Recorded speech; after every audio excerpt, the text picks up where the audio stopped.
cette école d'été portant sur un sujet, on se le disait, douloureusement actuel. Le défensisme, c'est vraiment cette position de dire, moi, je suis en faveur de la paix, mais il y a des moments où il faut faire la guerre, et lorsqu'on est attaqué, on fait la guerre.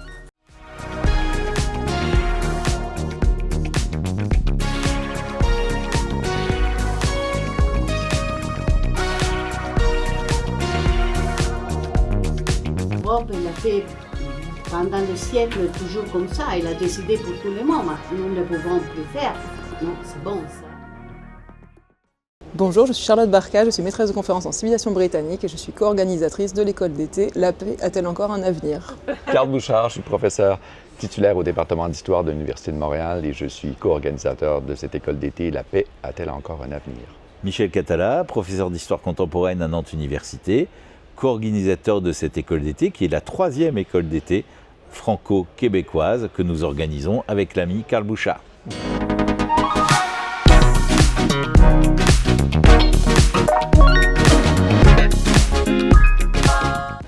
L'école d'été consiste à s'interroger pendant une semaine sur les enjeux de paix, de culture de paix, d'éducation à la paix.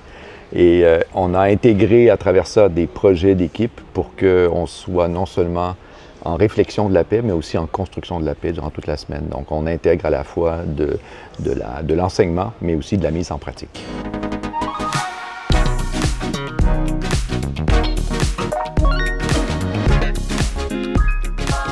Ce que je retiens, moi, c'est l'enthousiasme des étudiants. On était vraiment agréablement surpris par la vivacité des échanges, le sérieux aussi de la préparation. Ils sont venus avec plein de questions.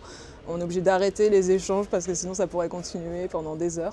Et c'est vraiment ça, moi, qui me fait le plus plaisir avec cette école d'été.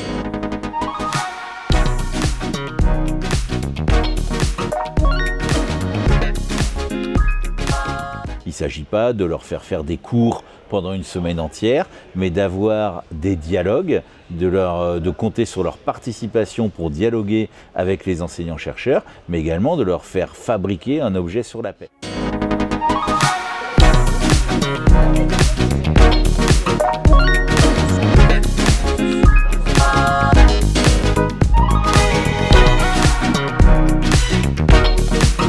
Je m'appelle Émilie Sinclair, je suis finissante au baccalauréat en sciences politiques, concentration études mondiales en cheminement au nord à l'Université du Québec à Montréal. Bon, moi c'est Nadim et je suis étudiant à la MAPI à l'Université de Montréal, ce qui est une maîtrise en affaires publiques et internationales.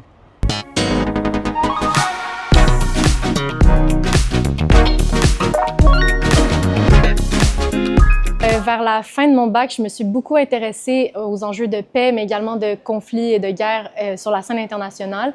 Et je trouvais que d'avoir une approche historico-politique de la paix et de l'éducation à la paix, c'était vraiment un bel ajout à mon parcours. Alors l'école d'été sur la thématique de la paix, ce qui m'a intéressé tout d'abord, c'est le contexte international en ce moment qui est assez tendu. Et je me suis dit que c'était une bonne occasion pour moi de venir m'intéresser à la question et de voir comment est-ce qu'on peut propager la paix de différentes manières.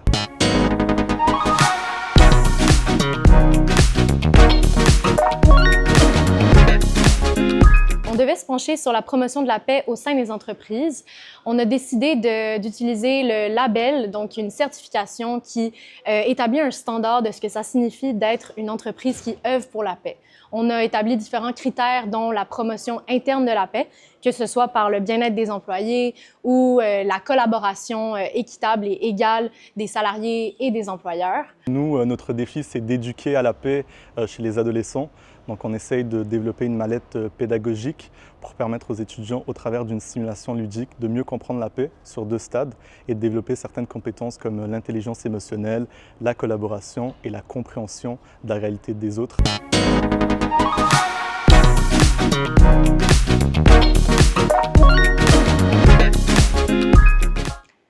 Alors je dirais premièrement co-construction.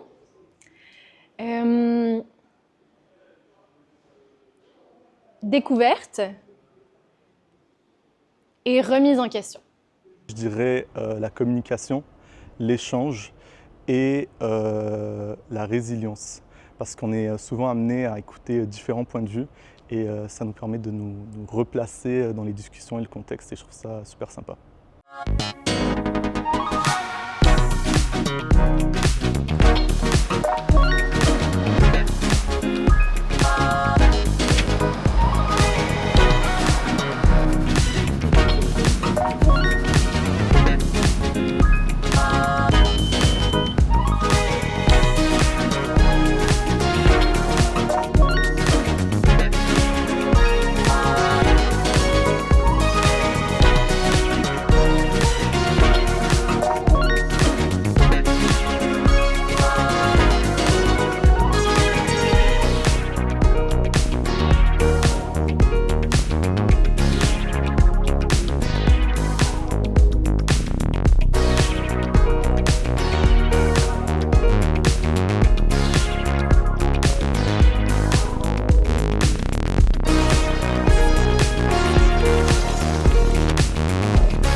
Ouais, là c'est moins malaise.